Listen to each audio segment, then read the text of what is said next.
Hello everybody, and thank you for joining me on Ask Pastor Sharon, the home edition, because we're still quarantined, right? I have a question from Peggy in Gilbert, and the question reads, is it wrong for me not to want to cook and serve my husband because he doesn't pay any of the bills or help out around the house? He works long hours, but all of his money goes to his bills and his debt. Wow, Peggy from Gilbert, I have an answer for you on this. Here's the thing. Let me get my iPad working here. Okay, so you first identified him as your husband, not your boyfriend. Okay, if you would have said it's your boyfriend, I would be like, no, you don't owe him all of that. But before I get into the meat of this answer, I want to shout out to all the single ladies that's listening. Do not stop this video, okay? I'm going to answer this question for her. She's a married woman, but because you're single, you might be dating somebody and this could be your story. This could be a preview of the movie of your life. So hang in here with me. I've got something for you. Okay, so first you've identified him as your husband. So as a wife, when we get married, there's a reasonable expectation that we're going to cook, clean, take care of the kids, and do all of these things. It's natural. Okay, there's nothing wrong with that.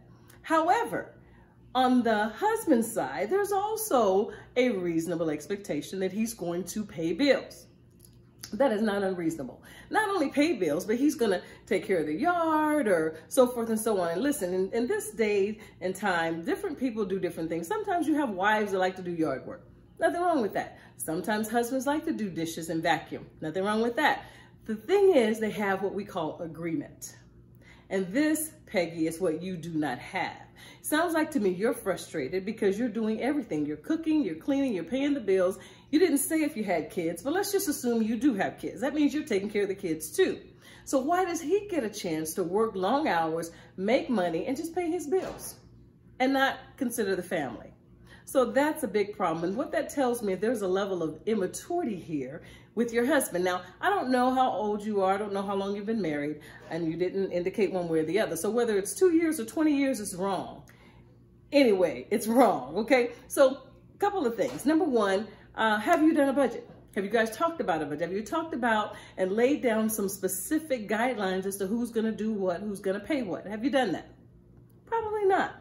Okay, and if so, then he's just blatantly not going by the plan, and that's a problem. Okay, you're gonna have to set some strong boundaries and hold him accountable to be the man of the house, because you can't just come and lay around, because you're acting like a child now. You're acting like one of my kids instead of my husband. Okay, because as a husband, as a wife, we want our husbands to take charge and, be the head of the house and take care of those things. But if he's not willing to do that, then you have to ask yourself, how long am I going to allow this to continue?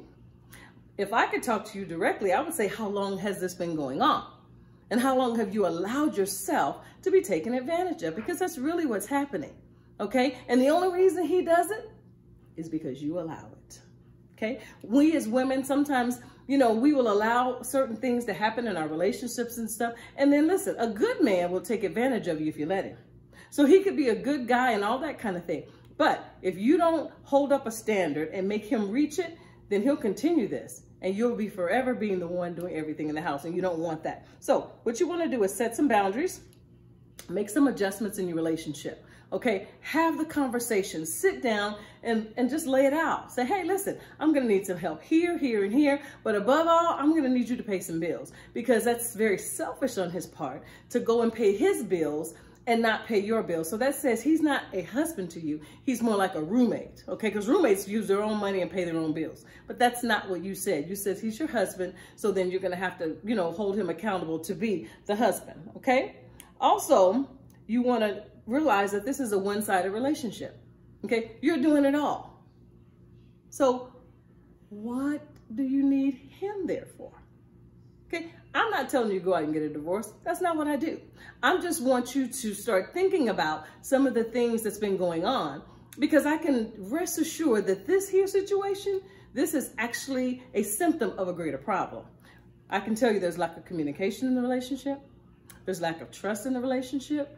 And there's probably some other things that's going on that I don't have the time to really dive into, but I would suggest you to talk to somebody, get some mentoring or some counseling, because here's the thing. somewhere along the way, you, my dear, have forgotten that you're the prize. You've forgotten your self-worth. And I don't know, I did an event last week on the influx of domestic violence, and I don't know if you got a chance to see that, but if not, look it up on Facebook. But here's the thing.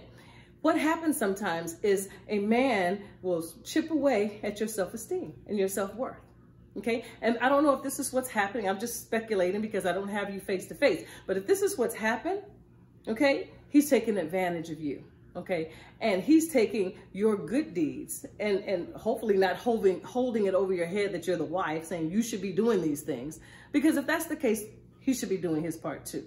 Okay. So just ask yourself, if I'm going to continue doing this, you know, this is going to be my life. Is this the life that I want to live? Is this what I want for my kids to see if you have kids? Or is this what I want to do, you know, for the rest of my life? Have someone else, you know, take from me, but not give to me.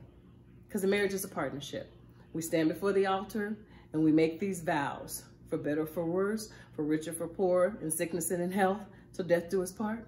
Okay? Both of you stood there and you said that. But you're holding up your end of the deal.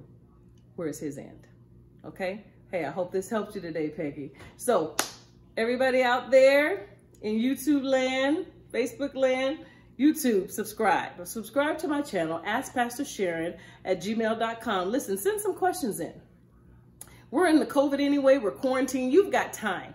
If you know someone that's going through a relationship situation, maybe a dating situation, I love talking about dating. I love the single people. And single people that you're listening, hey, I hope you got something. Again, this could be a preview. You know, when you go to the movies, they have movies, previews for, you know, what's coming out.